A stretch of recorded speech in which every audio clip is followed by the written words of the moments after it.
Será que a justiça japonesa é injusta? Quer saber mais sobre isso? Então acompanhe esse vídeo. O Hakon Konnichiwa, desbravadores, seja bem-vindo a mais esse vídeo aqui do Desbravando no Japão.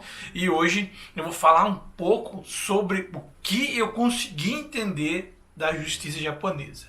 Porque o que eu consegui entender, e eu não vou falar detidamente de uma maneira com propriedade, porque infelizmente eu não sou uma pessoa que é instruída nessa questão da justiça. Eu sou uma pessoa que, assim como muitos estrangeiros, está tentando conhecer os seus direitos e deveres morando num país diferente daquele que nasceu, tá? Então, eu não sou advogado, né? Eu não estudei nada sobre isso, mas eu, como todas as outras pessoas, tenho acesso às informações que estão disponíveis na internet. Por exemplo, eu consegui informações relativas aos processos judiciais aqui no Japão, traduzidas para o inglês, e aí eu dei uma traduzida para que a gente possa discutir nesse vídeo.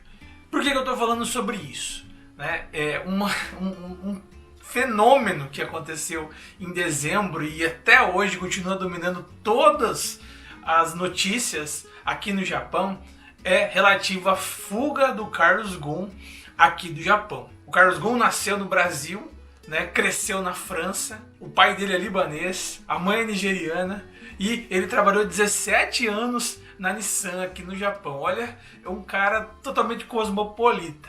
A influência dele aqui no Japão vai muito além do que a gente tem ouvido falar desde dezembro do ano passado, quando ele foi preso pela primeira vez sobre várias acusações, entre elas declarar valores menores do que ele tinha recebido, além de quebra de confiança, desvio de verbas da Nissan para um acordo e também por usar a influência que ele tinha para negócios a seu benefício. Eu não vou ficar falando do caso dele, mas eu quero que, como qualquer estrangeiro, a gente possa entender um pouquinho sobre a justiça no Japão. Então, como eu não sou uma pessoa extremamente conhecedora do assunto, eu vou ler aqui o que eu traduzi e depois eu vou disponibilizar para vocês lerem também, e eu espero que o material que eu venha disponibilizar para vocês seja de um bom uso. A Constituição do Japão possui uma extensa lista de garantias constitucionais num processo criminal. O artigo 31 estabelece o seguinte: nenhuma pessoa será privada da vida ou da liberdade, exceto nos termos da lei. É lógico, quando uma pessoa ela é acusada, comprovada que ela cometeu o crime, ela vai ser privada da liberdade. Quando uma pessoa for condenada no tribunal à pena de morte, ela vai ser privada da vida. O artigo 33 declara que nenhuma pessoa deve ser detida, exceto mediante mandato emitido por um oficial de justiça competente que especifique a ofensa pela qual a pessoa é acusada, a menos que a pessoa acusada seja apreendida, sendo em flagrante.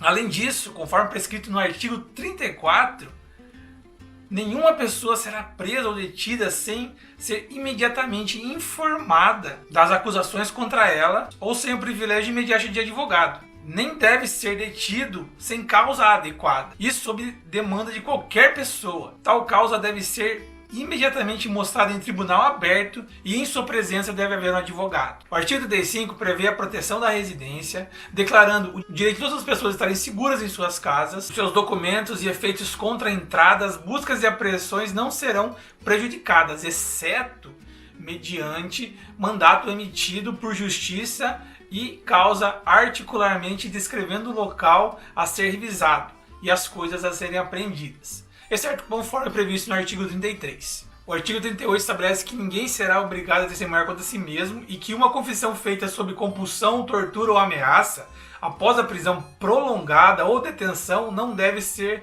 admitida como evidência. Além disso, prevê que nenhuma pessoa será condenada ou punida nos casos que a única prova seja a própria confissão.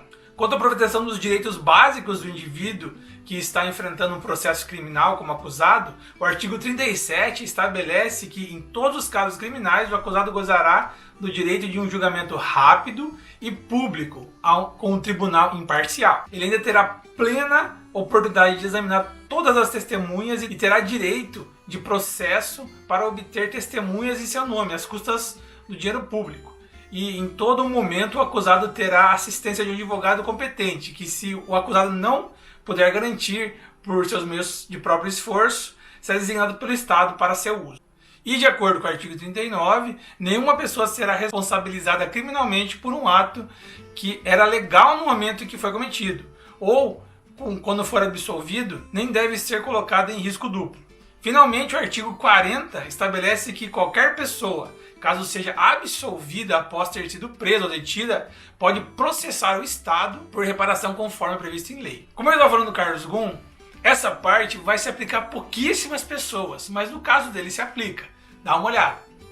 Em casos politicamente sensíveis ou complicados, com suborno ou crime financeiro em larga escala, envolvendo políticos, altos funcionários do governo e executivos de empresas, os promotores frequentemente investigam o caso sem qualquer envolvimento policial. Isso é chamado de investigação independente. E como funciona essa investigação independente? A polícia e os promotores públicos japoneses, na medida do possível, conduzem investigações criminais sem recorrer a medidas obrigatórias, como detenções, buscas e apreensões. Mesmo para ofensas graves, eles coletam o máximo de informação possível de forma não obrigatória e avaliam cuidadosamente se a prisão é necessária ou se a investigação deve continuar sem prender o suspeito. Em 2017, quase 64% dos suspeitos desses crimes não foram presos enquanto estavam sendo investigados. Então, quando se começa uma investigação criminal aqui no Japão? A descoberta em flagrante são os casos que o autor é pego no ato de cometer o crime. E uma pessoa pode ser claramente considerada como tendo cometido esse crime. Então, no caso de uma autópsia, é realmente quando se encontra um corpo e vê-se que ela não houve morte natural. É bem vasto isso aqui, então eu vou resumir. O terceiro ponto é a acusação da vítima ou de outra pessoa.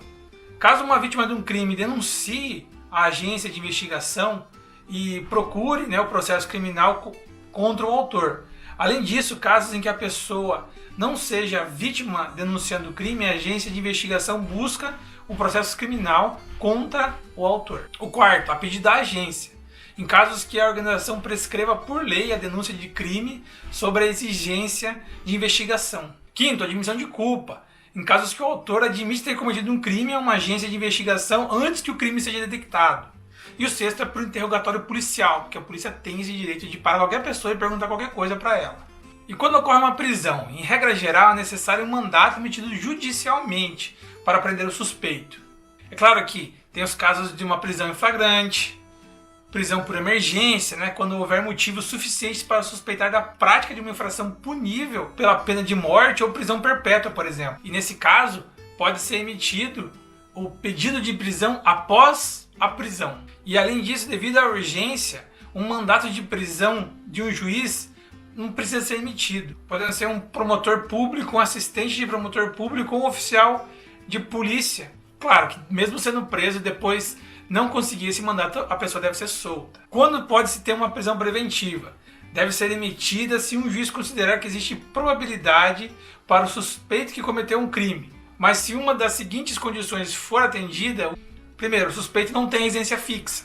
Segundo, existe causa provável de acreditar que o suspeito possa ocultar ou destruir evidências. E a terceira, o suspeito fugiu ou existe uma causa provável de acreditar que o suspeito possa fugir. E como funciona o processo após a prisão? Primeiro, a polícia deve encaminhar o suspeito com os documentos comprovativos e provas a um promotor público dentro de 48 horas. Caso contrário, o suspeito deve ser libertado. Dentro de 24 horas após o recebimento do suspeito, o promotor deve executar uma das seguintes ações: solicitar ao juiz uma prisão preventiva, ou processar o caso, ou que solte o suspeito. Terceiro, se um pedido de detenção preventiva for concedido, o juiz emitirá um mandato e o suspeito será levado para a detenção. Sua duração é de 10 dias, podendo ser prorrogada até outros 10 dias. Quarto, quando o caso é processado, o período de detenção provisória é convertido em prisão preventiva. Se o caso não for processado, o suspeito deve ser libertado. Posteriormente, o promotor público decide em continuar a investigação sem a prisão ou não processar o caso. Como a gente já falado, a duração da prisão preventiva é de 10 dias, a pedido de um promotor público, e um juiz pode conceder a prorrogação por mais 10 dias. Assim, a duração máxima pré-acusação é uma custódia de 23 dias, incluindo as primeiras 72 horas. Se o caso não for processado dentro desse período autorizado, o suspeito deve ser libertado. Além de tudo isso, vale citar que para uma pessoa que fica presa, né, o regime prisional japonês ele é muito rígido. Então, se tem essa sensação de ser tratado muito mal. Na verdade, a gente entende essa rigidez como um tratamento exagerado. E agora, depois de ver essa pequena parte, porque isso é uma pequenina parte do que existe da Constituição japonesa, será que realmente a justiça japonesa é injusta? E é claro que existem diversas brechas dentro da Constituição japonesa, como existem brechas em todas as constituições de cada país, né? Inclusive no Brasil. Não estou falando aqui que o Carlos Ghosn não é culpado, ele alega ser inocente, que não existam provas contra ele. E depois da prisão do Carlos Ghosn, a Renault fez uma auditoria interna e não encontrou nada que comprovasse alguma fraude. Então isso sustenta ainda mais o que o Carlos está falando. Não vamos nem falar sobre fugir. Claro que não cabe a nós julgar o caso, né? E sim as autoridades. Mas e você, o que acha desse caso? Olha, eu peço desculpas para todos os advogados, para todo mundo que trabalha nessa questão legal, né? Aqui no Japão e no Brasil. Eu não sou realmente conhecedor da causa, mas eu achei muito interessante parar um tempinho dentre todas essas discussões que a gente está vendo diariamente e dar uma lida na Constituição japonesa para tentar entender, né, o que acontece. Muita gente ficou preocupada com o problema da fuga do Carlos Ghosn, mas assim, sério, se você não cometeu nenhum crime, fica tranquilo. Isso não vai mudar nada. Então agradeço a você que assistiu o vídeo. Domo arigatou gozaimasu, Valeu!